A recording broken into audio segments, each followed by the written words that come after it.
Hi everyone. Welcome to Logan English, your channel for learning connected speech, listening, reading, and writing, all in one place. Let's grow together. On a cold evening in July 1776, Thomas Hendricks tightened his coat around his body as he walked through the dark streets of Philadelphia. He was not a soldier, nor a politician. He was a postman. But tonight, he carried something far more valuable than ordinary letters. Inside his satchel was a secret message, one that could change the course of history. America was on the brink of revolution. The colonies were fighting for their independence from British rule, and tensions ran high. Just days ago, Thomas had been entrusted with a mission to deliver a sealed letter from the Continental Congress to General George Washington himself. The message contained orders that could determine the fate of the young nation. The journey begins. Thomas knew the journey to Washington's camp in New York would be dangerous. The British Army patrolled the roads, and loyalists, those still faithful to the British Crown, were everywhere. If he were caught, he would be branded a traitor, and the letter would never reach Washington. That he saddled his horse at dawn and rode out of the city, keeping to the lesser-traveled paths. The summer air was thick and humid, and the sound of insects filled the night. As he rode, he thought about the men who had signed the Declaration of Independence just days before. Their names were now written in history.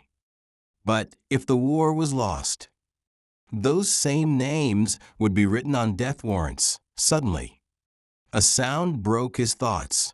Horses' hooves in the distance. He pulled the reins and guided his horse off the road.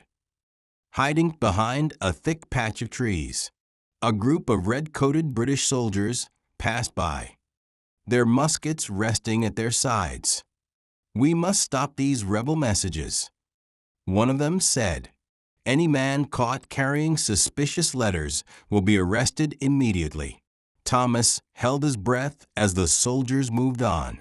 He knew the British were searching for people like him, couriers who carried critical information for the revolution.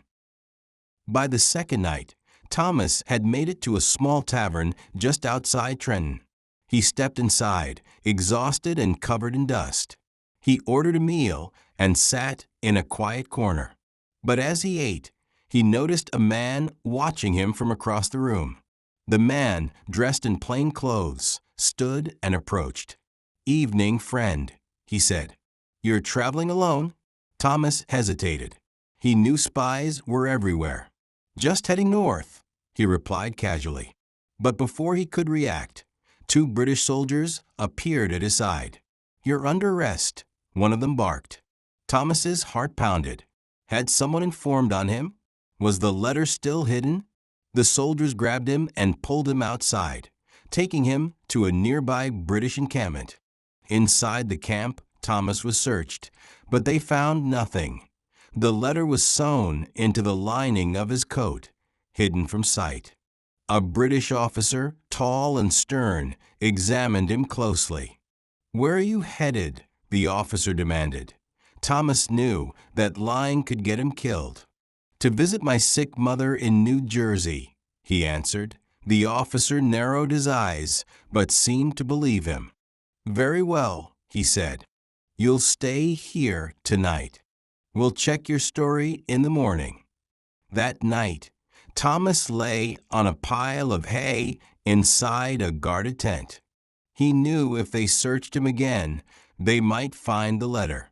He had to escape. That as the guards changed shifts, he saw his chance.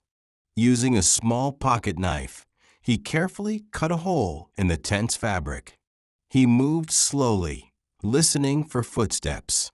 When the camp grew quiet, he slipped out, crawling past sleeping soldiers. Once he reached the edge of the camp, he sprinted toward the forest.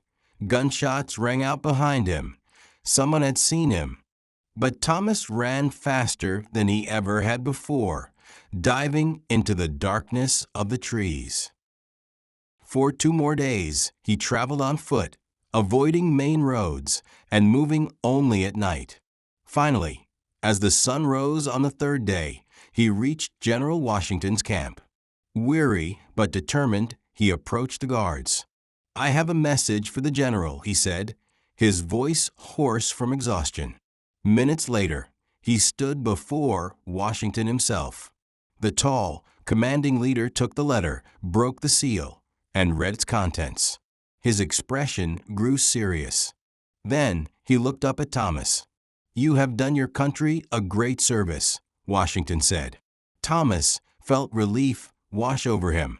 He had risked his life, but the message had arrived.